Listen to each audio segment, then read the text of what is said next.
All right, day 2 of Bears Rookie Minicamp is in the books. Let's react and empty out the notebook from what we've obtained today. I'm Harrison Graham. Welcome into Chicago Bears Now. If you want daily Bears content for free, I would encourage you to hit that subscribe button. It helps us grow. We would greatly appreciate it. And we're on the road to 100,000 subscribers, so help us out. All right.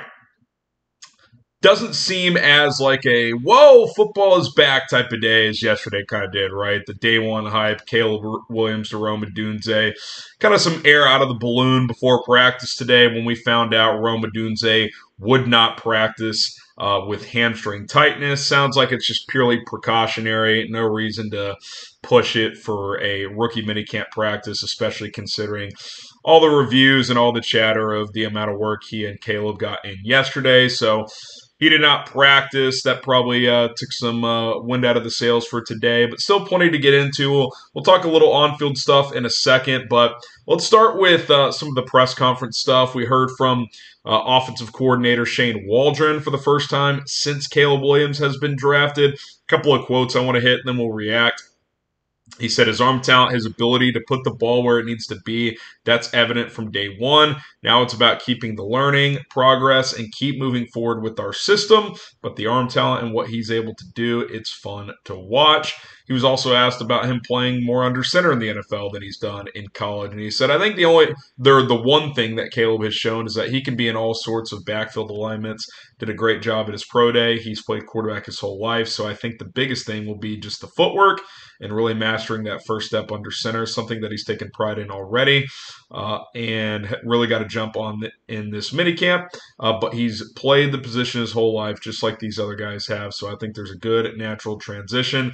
It wasn't something where Caleb was starting from total scratch with the drops and his footwork. And I think he's kind of pointing to, look, like we sent him some of our stuff beforehand, and that's clearly helped out. Kerry Joseph chimed in after practice today saying that, let me find it here, that coming into this minicamp, he was already light years ahead with the information he already had. So I think they feel good about where Caleb's at. Obviously, it's early in the process, but they got the head start considering they knew they were going to draft him. Him and his QB coach, Will Hewlett, were working on some of the concepts, some of the drops, so drop backs, I mean, with the footwork. So I think that's all positive. Obviously, there's an adjustment to everything. Like something that was talked about yesterday was, in college, they're changing this now. College football is going to have a headset communication, getting the plays in that way. But Caleb's never done that. So getting the play in the headset, breaking the huddle, all that stuff is, going to be things he has to work on. But that's true for every single rookie. As far as Caleb on the field today, not much to really dive into. Without Odunze, there's not like, the exciting, like, oh, they're building that chemistry. I mean, I told you guys before rookie minicamp, on the field work is not useless, but there's only so much to take from it. I think yesterday was at least fairly valuable with those two.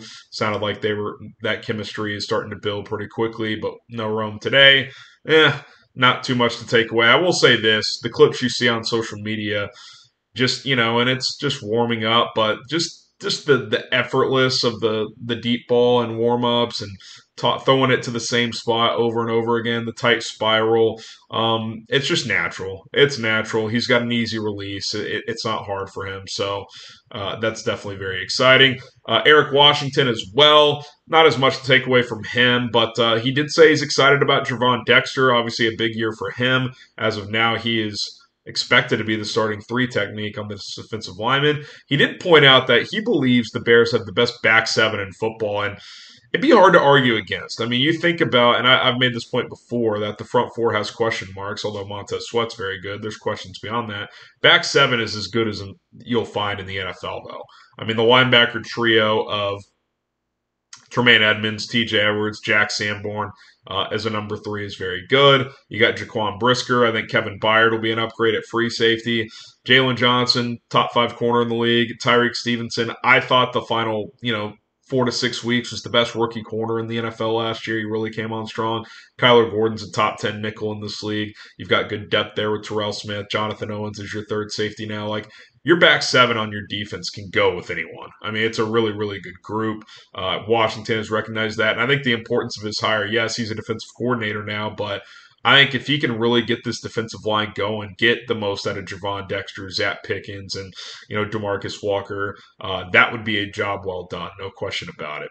Richard Hightower, a couple of things. Obviously, talked about Torrey Taylor a lot. Said he's as good as advertised, but he's still very high on Velus Jones, and with these new kickoff rules, he's excited about what he can bring in that role. And for Velus, I think these kickoff rule changes certainly help his chances of making the roster, right? Like I think he's going to have to show he can be more than just a kickoff returner. Now that's if that's being an elite gunner, which is a pretty good one. If that's having a role on offense, like that's going to be important. But Hightower, I think you're already seeing him politicking to keep this guy on the roster because of what he could do on special teams. So keep an eye on that once we get into OTAs and mandatory minicamp. Okay, before we get to some of the other rookies, Karan Amagaji, we heard from him, Austin Booker, Torrey Taylor. Let me know, what's your biggest takeaway from the first 2 days of rookie minicamp? I would say for me, even though Rome didn't practice today, just the natural ability and just early connection that you're seeing and hearing about with Caleb Williams and Rome Odunze. Like, these guys are building a tight friendship, it appears, on the field cohesion. Like, I want to see these guys together all the time, on the field, off the field. Like, yeah, this year Rome's probably just going to be the number 3 receiver, but 3 years from now, this could be your number 1 receiver. Caleb Williams, you're hoping is here for 15 years. You're hoping Rome's here for 10 or 12. So these guys can grow together. That's my number 1 takeaway. They seem to like each other. They're both likable guys. Rome is just easy going. It's going to be exciting to see these two go. All right, let's talk about Amagaji, the 3rd-round pick. We found out yesterday from Flus that he likely would not participate in any of the offseason program in terms of practices as they're trying to ramp him up for training camp as he's still recovering from that quad injury. I didn't love what I heard today in that regard. He is excited to be back home. He said playing for his childhood team is a dream come true. That's a cool, fun story, obviously. He did admit, though, that he does not know when he'll be fully healthy and cleared and ready to go, and that's despite having surgery in October. Now, a torn quad, that's a painful type of deal, but, we're 7 months into that. I mean, I would hope he's ready for training camp, right? Flu seems optimistic about that, but Amagaji was like, I just listened to the doctor. So he said his body feels good, so I think that's a good sign. I'm not trying to put up any, red flags or panic meter buttons here, but it's just something I'm going to be keeping an eye on, especially as we get closer to training camp, because we're not going to see this guy the next couple of months on the practice field. Now, he'll be around. I'm sure he'll get those mental reps in like he did this week, but in terms of getting those physical reps, even if he's ready for training camp, he's going to just be thrown out there with NFL players coming from the Ivy League. So it's going to be interesting, and I think it further shows that it would be pretty surprising if he factored in on the field a lot this year. I don't think he'll start.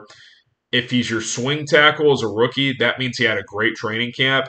If he's not ready, then he's not ready. It is what it is. But I think 2024 for Amagaji is one where temper the expectations if you're expecting him to come in here and play on the field a lot. I don't think that'll happen.